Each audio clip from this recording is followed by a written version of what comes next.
दृष्टा भागवतम दूरात प्रकमेत सम्मुखम ही। भागवत जी का नाम सुनते ही दोष दुर्गुण दूर से ही भाग जाते हैं। टूट तो नहीं गया, दूर से ही भाग जाते हैं, वहां पास तक नहीं आते। पदे पदे अश्वमेधस्य फलम प्राप्नोत्य संशयम्। भागवत जी के श्रोता को पग पग पर, पद पद पर पाम रखते रखते अश्वमेध यज्ञ करने का पुण्य प्राप्त होता है, फल प्राप्त होता है। ऐसी भागवत जी है। वस्त्रालंकरणै पुष्पै धूप दीपै पहारकै वशीकृतो ययं तिस्रः शस्त्रा सत्पतिर्यथा। जो भागवत जी को वस्त्र चढ़ाते हैं, भागवत जी को बांधने के लिए कपड़ा वस्त्र बहुत बड़ी महिमा है उसकी। भागवत जी को बांधने के लिए वस्त्र दिया जाता है, अलंकार दिए जाते हैं, फूल पुष्प धूप दीप, हार कहते हैं माला। माला तो वशीकृतो ये तेज, ऐसा स्त्री पुरुष पूरी दुनिया को अपने वश में कर लेते हैं।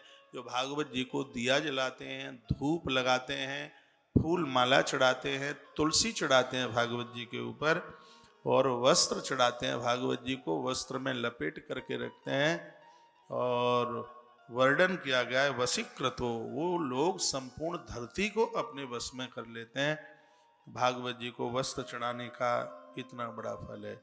जब भी कभी आप किसी महापुरुष को, महात्मा को माला पहनाने के लिए व्यासपीठ पर जाएं, तो उसके संग संग एक माला भागवत महारानी के लिए जरूर लेकर के जाइए।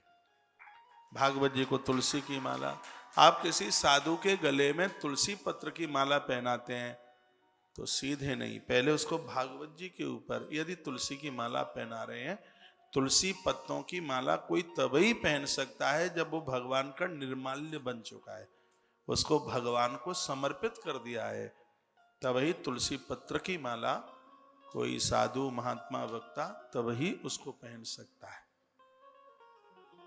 नियम है, विधि है। और हम इस परपाटी का खंडन उल्लंघन करेंगे तो फिर ईंट के भट्टे पर गदा बन करके ईंटें हम लोगों को ही तो ढूंढनी पड़ेंगी फिर। और हाँ, गलती करेंगे, जानबूझ करके गलती करेंगे तो दंड तो भोगना पड़ेगा।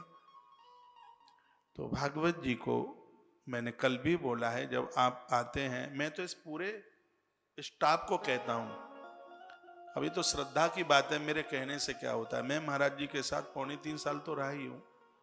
व्यासपीठ पर क्या हम लोगों की मजाल कि हम व्यासपीठ पर जाएं, हमने ग्रंथ को प्रणाम ना किया हो, उसको ग्रंथ को परिक्रमा ना की हो, व्यासपीठ को प्रणाम ना किया हो। और आज उन्हीं चीजों का आनंद है कि इस धरती का वो आदमी हो जो संपूर्ण आनंद के साथ जीवन जी रहा है। व्यासपीठ पर हम बैठे हैं, महाराज श्री जी की व्यासपीठ पर। हमें तो इस बात की खुशी होती है, हम कितने बड़े भागी हैं, इतने बड़े साधु के व्यासासन के चरणों में हम बैठे हैं। पूरी दुनिया हमें देख रही है, हमारा कितना भाग्य है, कितना हमारा पुण्य है। यदि यहाँ क्या आने वाला स्टाफ और यदि वो भागवत जी को प्रणाम ना करे, भागवत के प्रति उसकी श्रद्धा न हो, भागवत के प्रति उसका नमन न हो, तो मैं तो ये कहूंगा कि बहुत बड़ा पुण्यों का अभाव है।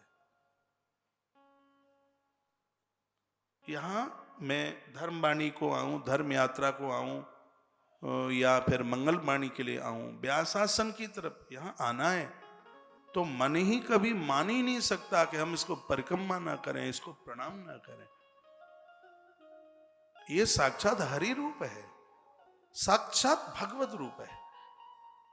जैसे ही परिसर में प्रवेश करें तो मत्था टेक के बैठे, इसे प्रणाम करके बैठे, और खड़े हों तो भागवत जी को प्रणाम करके ही खड़े हों। अब जिसने इसको कागज ही मान लिया है तो वो उसकी अपनी भावना है, हमारे लिए तो भगवान है, हमारे लिए तो परमात्मा है ये।